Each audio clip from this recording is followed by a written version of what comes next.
This is Mark Bell from SuperTraining.tv, Super Training Gym, the strongest gym in the West, answering more questions today for the Power Project. But first, let's get to that last cliffhanger that we said. Who was the first guy to ever deadlift 900 pounds? And the answer is Dan Wobler, or Woleber, something like that. It's hard to say his last name a little bit. I'm not good with names. But he was the first dude to pull 900 pounds. You can look it up. You can Google it. I'm not sure if there's a video. I couldn't find a video. But maybe some of you freaks out there can. Maybe some of you people of the Power Project Army can search for it for me. We have a question today about this guy wants to know how would you change the conjugate system to fit the needs of an athlete that's practicing their sport 3 to 4 times a week. This guy says he does grappling and wrestling type stuff. And he's noticed that his squat has suffered. Now, there's a couple things you got to think about here. A couple things you got to take into consideration is, what is your main goal? Jesse Burdick and I, when we go out and do seminars, which we are this weekend down in San Diego, don't miss it. You can still sign up at CrossFit.com if you'd like to do that. We talk about this all the time. We talk about having an intent of the day. But you also need an overall intent. What is your goal? My goal right now is not to be ripped and tan and vascular. My goal is to drop weight, to make 242 weight class, and still be as strong as possible. Getting leaner has been a side effect of my diet and of me getting rid of body fat.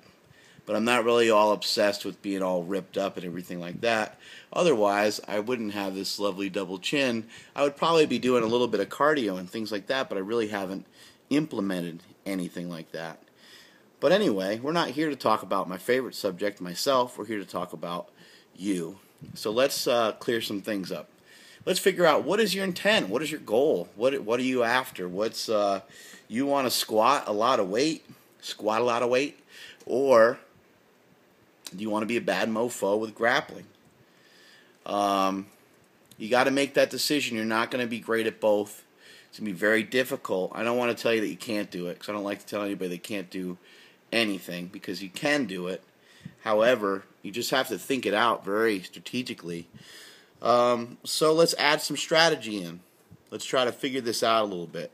You're grappling 3 to 4 times a week. So I would say training with weights 4 times a week is probably out the window. I would say training with weights for 5 times a week is out the window. So now we're starting to look at 2 to 3 times a week. And maybe for certain times of the year, maybe you only train twice a week with weights. And then maybe other times of the year you train 3 times with weights.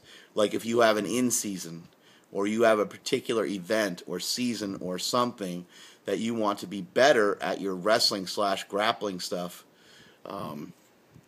you would pull back on the weights and do more of your actual sport. Make sense? Right? Something you can do that I think is fairly easy. You can simply space these workouts out. So it just goes Monday, Wednesday, Friday, and then start everything over. No need to cut anything out. Some people will say, I just got rid of dynamic effort bench because I don't care about that. Don't get rid of anything unless you don't care about bench pressing at all, unless you don't care about having upper body strength.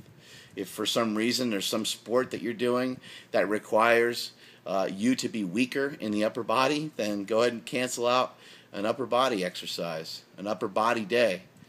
But I would say you go with the 4-day-a-week program as it's laid out.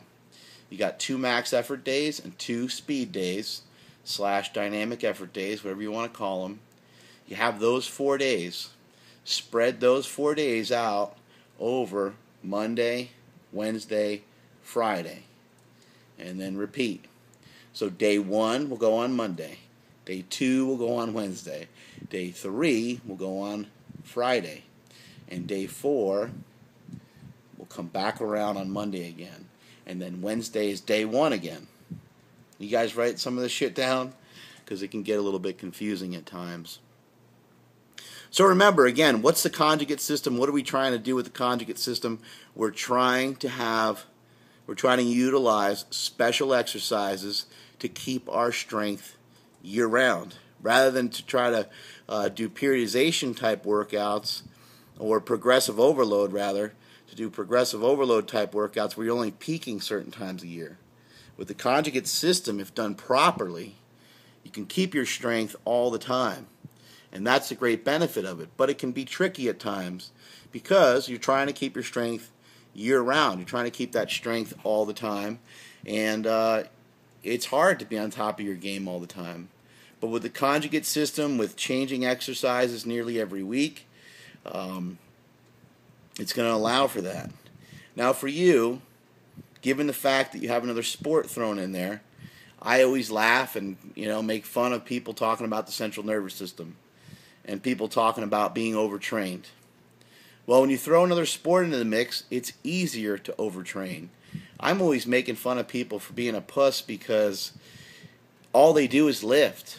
And then so I don't understand why you would be overtrained from just lifting when that's all you do is lift. Now, if you throw in basketball or you throw in another sport like football or wrestling or grappling or CrossFit or whatever, you start to throw in anything else, and now we're talking about a whole nother animal, and we got to attack this thing a lot differently. So space those workouts out a little bit more methodically. Go by the way that you feel. And if something is suffering like your squat, ask yourself, do you care? Obviously you do, otherwise you wouldn't have wrote in. So do you care more about your squat or do you care more about your grappling? That's something you might have to decide ultimately, because the two things may tug at each other. They don't always. I don't want to be the person that tells you can't do something, because where there's a will, there's a way. And if you're willing to work hard, all the science, all the bullshit goes out the window. Everything's all about results and getting better. And I think you still have a lot of room to make yourself better, given the program that I just mentioned to you. So an extra day in there would be very, very beneficial. I think that's about it. I think that wraps it up for you. You don't have to do anything else special. I wouldn't. I would maybe caution a little bit on the amount of exercises you do per day.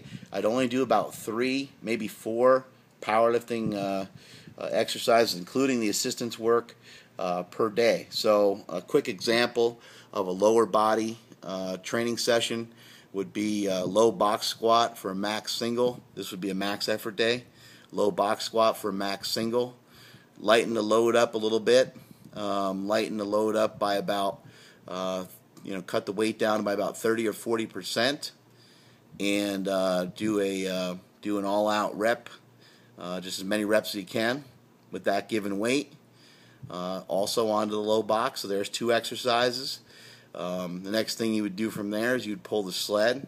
So there's a 3rd exercise. And the last exercise you would do is something for the abs. Let's just say weighted sit-ups on a sit-up board or on the GHR. So there's your 4 exercises, and that's it. You don't want to spend all day in the gym because you're going to wear yourself out too much. You're going to wear yourself out too quickly, especially given the fact that you're saying you're spending a lot of time with another sport. So that is how you blend in the Westside Barbell system with another sport. And that is it from supertraining.tv. I'm out of here.